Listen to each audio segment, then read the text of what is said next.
like a disgrace. You think I joke, take a walk in a the place. In a corner, me see PS screw face. Ever walk near a man shoes lace? Bad man a pop gun off a waist or a eye naked buckle. Just how you feel so well. Warm back, we water pump, we cool and then we go dance, we lady. We my dance ya to funky. Make man a move in a dead dance like junkie. Warm back, we water. Very good evening to you, my friends, my older friends and my new friends. I hope after this, some of us will become best friends. My name's Mareebo, and I am originally from Africa, but I was born in Jamaica, and I grew up in Jamaica. I've not been to Africa yet, but I'm African, and I've been living in Australia for a long time. So long I've become a grandfather here, so you know there's a bit of a history. I've spent some time working in commercial radio. I've toured a few reggae artists, mainly from Jamaica and the UK. And every time I bring an artist to the shores of Australia, I always try to find something a little bit different to do with them, to introduce them to some fans who will probably see them in a concert setting, but wouldn't get to sit down and have a little bit of an intimate conversation and talk about anything and everything. And tonight, we've got one of Jamaica's favorite son and definitely one of my favorite artists, all the way from Kingston, Jamaica. Ladies and gentlemen, make him feel welcome. Put your hands together for Mr. Anthony B. Yaga, yaga, yaga, yo. Greetings, and I want to say thanks to everybody for turning up. Yes, because it's good when we plan things in life, but it's good when we turn up. Yeah, so thank you very much for turning up. Thank you for being here. Beautiful faces, beautiful smile. Everybody looking so good tonight. I'm happy. Yes, it's summertime now in Australia, right? That is correct. Yes. But we're in Melbourne, so you can experience all 4 seasons in one day. Wow, that's true. This Yeah, I remember a call that I said to you, look like everything is gonna rain out because the rain started falling so hard, and by 10 minutes, that hard rain wasn't no more. You understand? So give thanks to be here, and I'm hoping I'm here for you all tonight. Yes, so you feel free to ask any question, and let's have a conversation. Let's have a wonderful, memorable moment. Thank you very much. Yeah. we're gonna get to some questions from the audience later, but I just have a few questions that I've been asking people ever since we started talking about Anthony B as a possibility to come to Australia for the Jamaican Music and Food Festival. There have been some questions and I couldn't answer them. So on behalf of some of your fans, I'm going to ask you a few questions. Yeah, give thanks. So first of all, we want to start where it all started, because obviously you were born somewhere, and we'd like to know where you were born. Do you have siblings? Where did you grow up? Yeah, I was born in the beautiful island of Jamaica. I was born in a parish called Chilani. Yes, in Jamaica, we have 14 parishes. So a parish is like a city, you understand? And I'm from a country city, which is called Chilani. So it's not a city built up like Melbourne. It's more like farming people. We plant a lot of yam. Yeah, that's the same parish that Usain Bolt, the fastest man in the world, is from. Yeah, so I'm proud of that little parish. It's a very peaceful parish. It's next door to the same parish that Bob Marley is from, St. Ann, and Marcus Garvey. Yes, so out of Trelawney, I think we have the first superstar from Trelawney that I grew up to hear about was called Millie Small. Yeah, my boy lollipop, yeah, pop, pop, you make my heart go giddy up. So that's our first Trelawney artist. And the second one that I hear about was a selector. He play a famous song in Jamaica called Metro Media. He's called Sky Juice. So he called himself the Big Belly Man. I don't know if you see that selector lift up his shirt and roll his belly and yeah, so that's the next. So these are the two most popular person I grew up in my parish to know about. So when you say to somebody in my parish, oh, I want to become an entertainer, it's like you become a gimmick.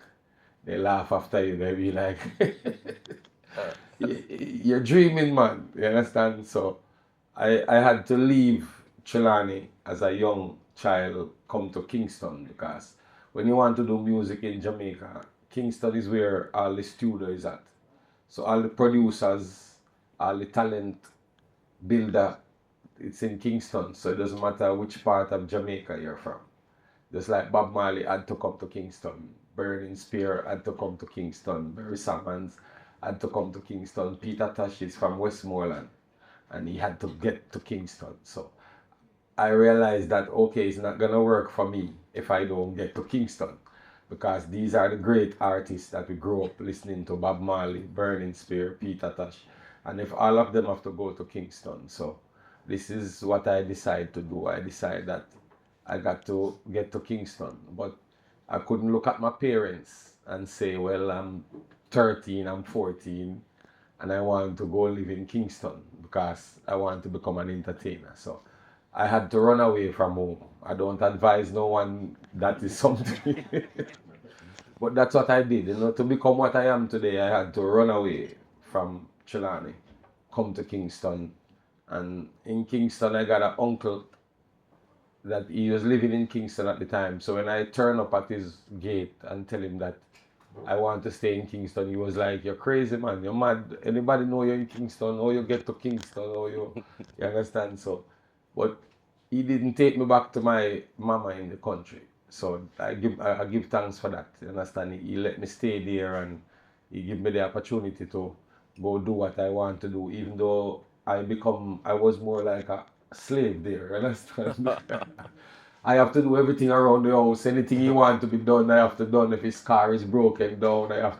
So, but I give thanks for the journey, you know. So nothing come easy. That's what I learned. So I'm from that little place called Trelawney. Yeah. So you touch on the young days, growing up in Trelawney. Before you get to 13, have you got brothers and sisters? And how did you actually know that music was for you? Well, I got one brother who, at that time, when I was like 10, he died at the age like 4. So at that tender age, I lose my brother. I get a sister when I'm about 16. So I'm like 16 years older than my sister. The role model. Yeah. Yeah. Yeah, man, big her up, Nanny. So my mama named her Nanny after Maroon. Nanny is the one of our what we call heroine. Yeah, national hero. So Nanny is the only female in all our national heroes. Nanny is the female hero. Who she's from the Maroon. She was one of the fighters who fight for Jamaica independence. Yeah, so that's who my mama named her after, Nanny. Big up Nanny after Maroon, you know. Yeah. So I'm gonna go back to this question because it's been asked of me several times. How did you know that music is the career path for you? Well, I was going to school to become an accountant. That's what my family want me to be. They want me to go into accounting because they say I can remember things, I'm good at number. But I was always listening to a neighbor we got is a Rasta man and he's always playing Peter Tosh music. So listening to Peter Tosh music, sometimes when my mama say to me go clean or go do something in the yard, I would run away just to go listen to Peter Tosh music. So I was saying to myself that it sounds like if this man say to me run, I would run faster than what my mama say. So I from there I start to feel that inspiration that I want to be like this person. You understand? I would like to be like Peter Tosh. I would like to be also convincing to somebody else like Peter Tosh is convincing to me.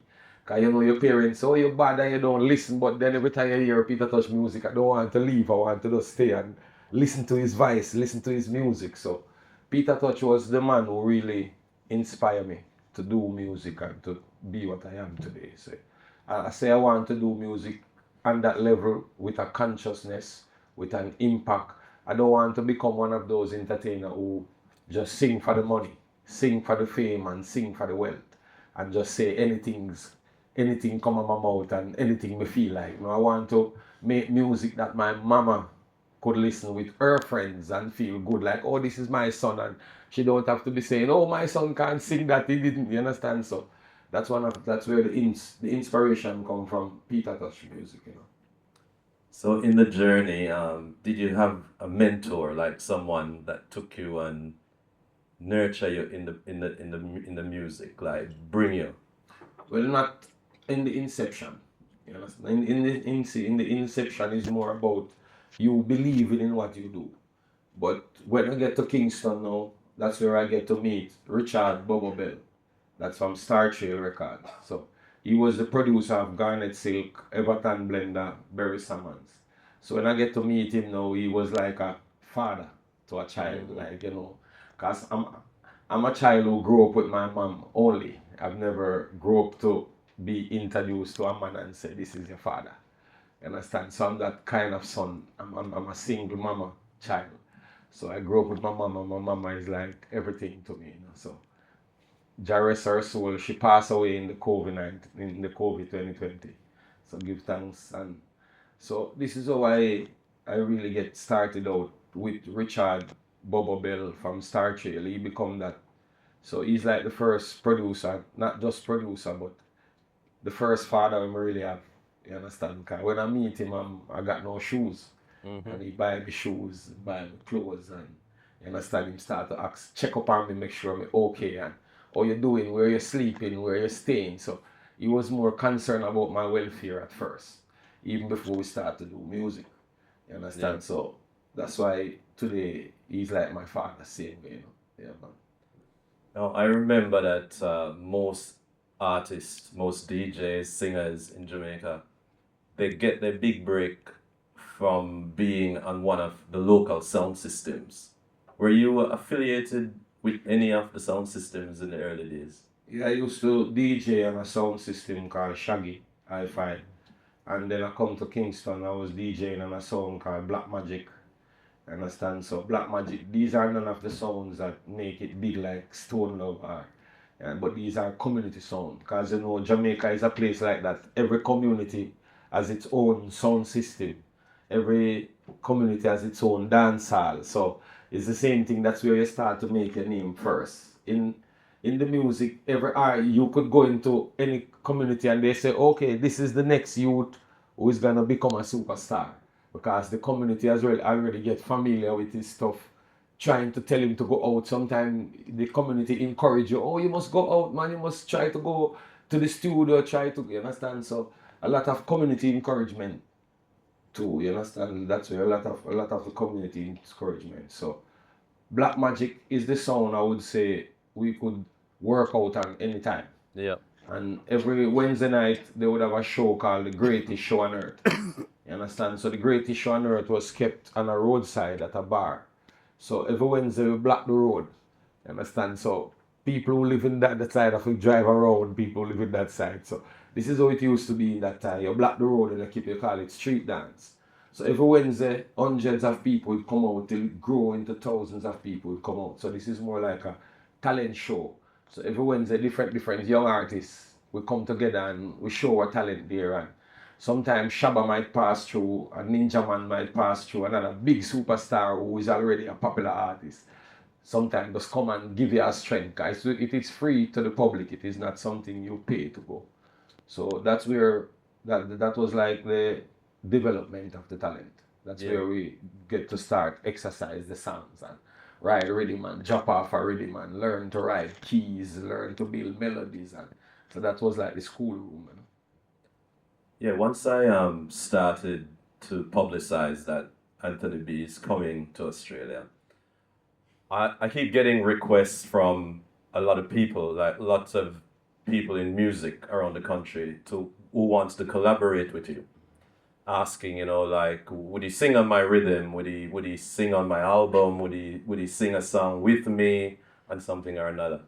And I just wonder if you ever, um, if you ever travel around the world and hear a song that you made that you didn't even remember that you've done that. Yeah, it happened. Yes, it happened. And sometimes a local feature comes sometimes because we said music is an energy. Music is a vibration. I was in Solomon Island. And when I went to Solomon Island, I went to the rehearsal and there was a band playing. They was gonna open for me in Solomon Island.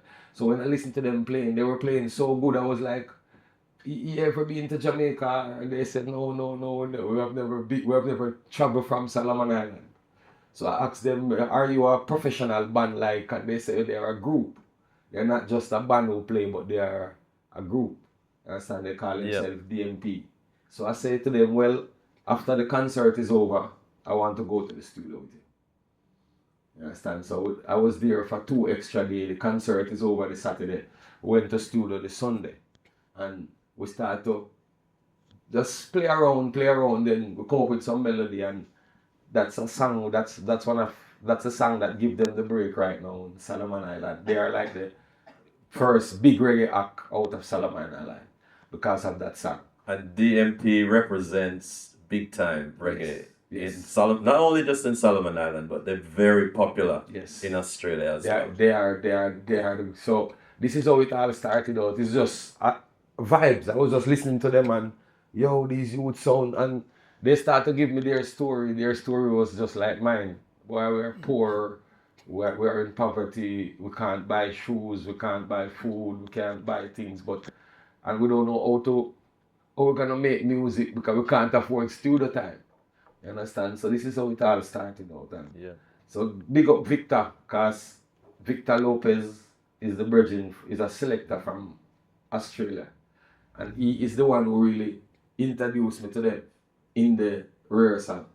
You understand? Yes. So Victor Lopez, big up yourself and where you are. Big up my Australian virgin. Yeah, Victor has actually helped me quite a bit with publicizing your dates and everything. He's very generous with his time when it comes to you. Yeah, man. Big up yourself, Victor Lopez. So no, for me, like me personally, I look up to you as a conscious reggae artist. And, because I'm an older Jamaican man, or older man from Jamaica, I like the consciousness of reggae. People try to differentiate the music, and some people call in one part of it dancehall, and then they say dancehall is different from reggae. My opinion is that reggae is reggae, and it includes dancehall and everything. Yeah, reggae is the thing, But I want to know from you how you feel about where reggae is and where it's going. Is it in good hands? Well, I would always say this to everybody who asks me that question. I think reggae is in great hands, and reggae has always been what we say the vibration of the people. Reggae has never been that commercial music that has get promoted and get the money behind that music to be globally. It's the globalness of reggae music come from the message of the music. People might not understand every words of the song, but they understand the message. And for me, reggae is the only music that sing about every social commentary. Understand? As I say to Sister Sarah, that many other music, you have music that does sing about, oh, I love you girl, and okay, that's a love music. And next music sing about gangster life, and but in reggae sing about every little thing. Reggae sing about politics, sing about love, sing about war, sing about mix up racism, discrimination. So reggae sing about the environment, reggae sing about the universe, reggae sing love of animal love. So reggae is that kind of, to me, and that's why it is so universal, because it is saying a lot of things that many people in the world want to say. So reggae become their vice. Reggae is like a vice of the viceless. So that's why reggae music is so powerful to me. With dancehall music now, why they're trying to differentiate is because dancehall music is a very party vibe music. So most people who enjoy dancehall music don't even understand many of the lyrics they're saying in dancehall music. They just dance to the beat, and the beat is nice because dancehall music is a good energy music, it's a good party music. So I don't think it's in a bad state. As I say to you, that what reggae stand up for is naturality. Reggae stand up for family, stand up for people loving each other, caring about each other. Reggae stand up for the environment. So when you put the topics that reggae stand up for, sometimes it go against what the commercial market is promoting and the agendas of the commercial market. As I say to you, we're not gonna sing a song in reggae music and tell you to leave your baby hungry and buy a Louis bag. You're not gonna hear that in reggae music. No. We prefer gonna tell you, take care of your baby, forget about the Louis bag. So with the commercial appeal, that don't sit well in the commercial market. Because commercial market is about profit. It's about profit. It's never about importance. It's never about humanity, and that's what reggae music is. And I think that's why Bob Marley keep growing as the century grow, because the more people get to get the message out of reggae music, is the more they love it, is the more they want to play it for their child. They want to introduce it to their young one, their grandkids. There's many music that people listen in their time that they don't want their kids to listen. You understand? They come in the car, they turn off that music. Okay, turn off that music because the children is in the car. If you're going to have a party, you're not going to play that music because the kids is here. So, because we are adults, so there's many things that we might listen to, but we don't want our kids to because it's so contaminated. And I think that's the great thing about reggae music. It is, when you get to sit down, listen to it, and break it down to somebody who don't understand it, instantly they walk away, become a fan.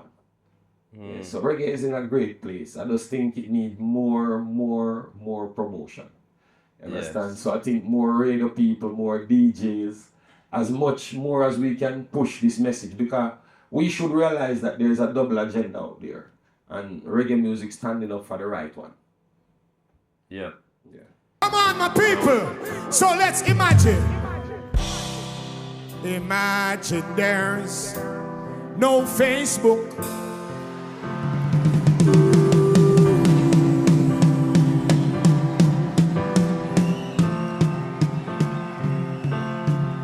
Could you imagine?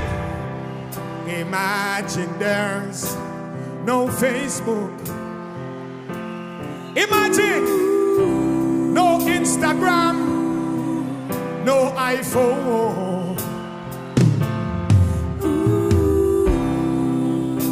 I am imagining a world where we all live in love, live in peace, equal rights and justice. Raise your hands, come on.